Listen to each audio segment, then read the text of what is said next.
been waiting for debate for our congressional candidates, and I'd like to introduce you to Gary Gilmer, who pulled together tonight's program for our clubs, and he'll introduce the program. Thank you, Connie. Let me give you the rules very simply. Each candidate will have 3 minutes to open. We've already drawn. One of them drew first, one of them drew second. The one that opens first will close last. The questions will be general issue questions. There's no attack questions here tonight. They've been submitted by the 3 clubs that put this program on. Each candidate will have 2 minutes to answer the question, and we will rotate there. If one candidate has the first opening and one question, then the other candidate will have the opening and next. Please no sign waving during this. We want to keep this moving as quickly as we can, and please hold your applause until after the program so that we can get as many questions in as we can. Sitting right in front of me, Steve Graves is going to be the timekeeper. He will wave his arm. He's right in front of the candidates when there's 30 seconds left. If they don't stop talking at the end, he will hit them with one of the leftover chairs. And now I will introduce to you our candidates and our moderator, our 2 fine candidates, and one of these gentlemen is going to be the next representative from Florida's 5th Congressional District. First, Mr. Jason Sagar.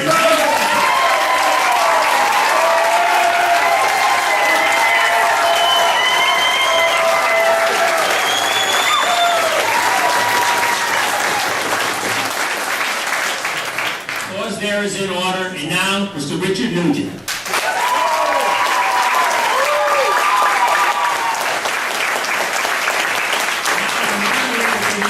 He will take over from here. We are very fortunate to have this gentleman. He's helped us out on many, many times. He's very good at doing this, certainly a lot better than I would have been. But from the Tampa Tribune, Mr. Tom Jackson.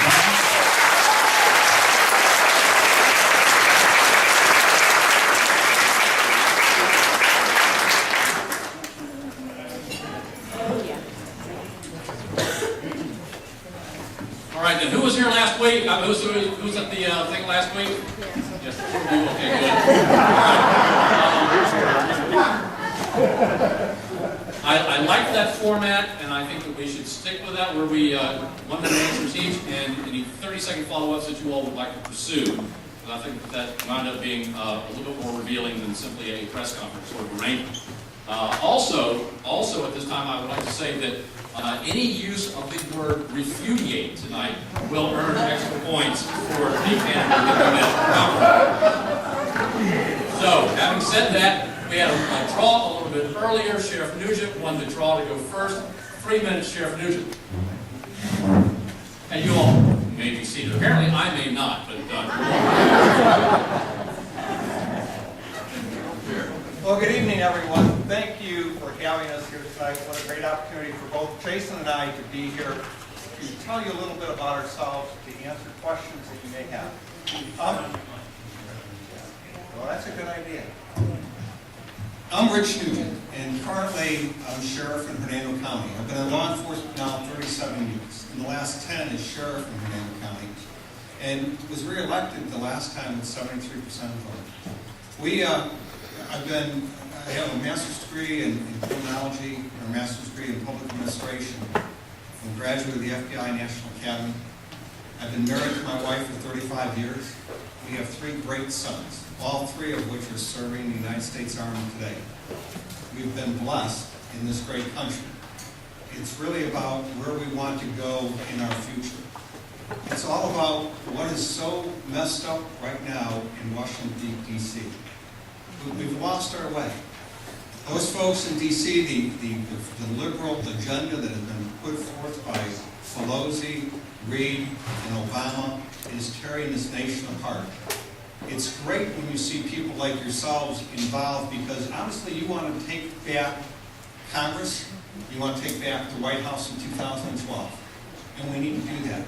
I worry about my sons in regards to what is going to be there for jobs when they decide to leave the service of their country in the military. What's going to be there for our grandchildren and our children?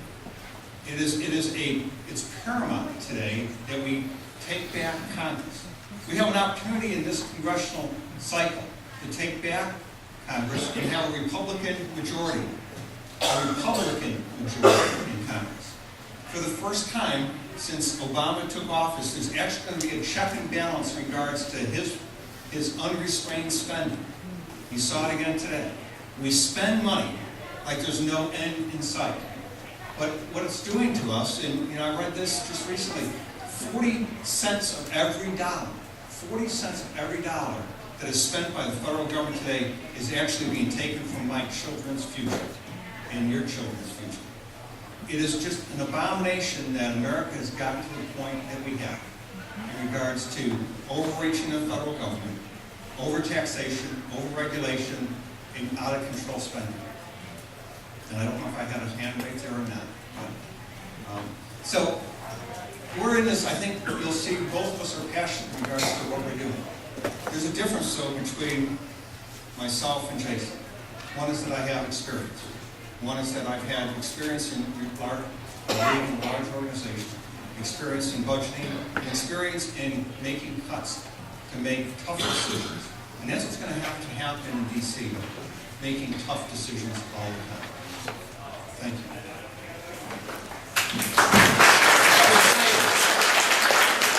Mr. Sager, 3 minutes. If we could hold the applause to a minimum, we got about an hour to get all this through. And the less applause, the more questions and answers we get. Thank you. Good evening, everyone. Thank you, sir. Thank you, Gary. Thank you, Tom, for having us down here tonight. Thank you, Pasco Republicans, for being so awake and so ready to take this country back. For the past 9 years of my life, I have dedicated myself to a cause. That same cause that many of you all in this room tonight have now dedicated yourselves to. 9 years ago, I witnessed our children standing in a town square in New York City, denouncing our flag and denouncing our country. Nancy Pelosi and Barack Obama are not the problem. The progressive movement is the problem. That problem has been attacking our culture for 100 years. For the past 9 years, I have been studying their tactics. We have infiltrated their organizations. I have led tens of thousands of conservatives across the United States of America. And I am one of the founding fathers of the modern-day Tea Party movement. The original Tea Party movement and revolution in this country started out in small towns all across America. We are watching the same thing happen today. It is not enough that we simply elect Republicans to be in the majority. Because let us not forget, between 2000 and 2006, our Republicans had everything. We had the House, we had the Senate, and the executive branch, and we did nothing. We need strong, passionate, conservative Republicans who understand what the real problem is, who understands that our nation is under attack, and it's time you sent a champion to attack back. I have no interest in reaching across the aisle any longer. The time is now, in 2010, that we move the aisle and put it back in place. And last week, on stage, I expressed my admiration for two particular congresspeople, Michelle Bachmann and Mike Pence. Well, I am happy to report that Michelle and Mike heard us. And today they stood on a stage and they started a new caucus, the Tea Party Caucus. Millions of Americans across the United States right now are working hard for their champions in their district. We need your help to send yours to Washington next year. Will you stand with me? On August 24th, it will be your decision to make. And I have faith that you will make the correct one. The right one. Thank you. All right, thank you very much. First question to Sheriff Nugent. Americans across the board agree that federal spending and federal deficits are out of control. But getting a handle on either is easier said than done. How should Washington go about closing the gap between spending and revenue? 1 minute, sir. First thing is we've got to cut spending. We just haven't.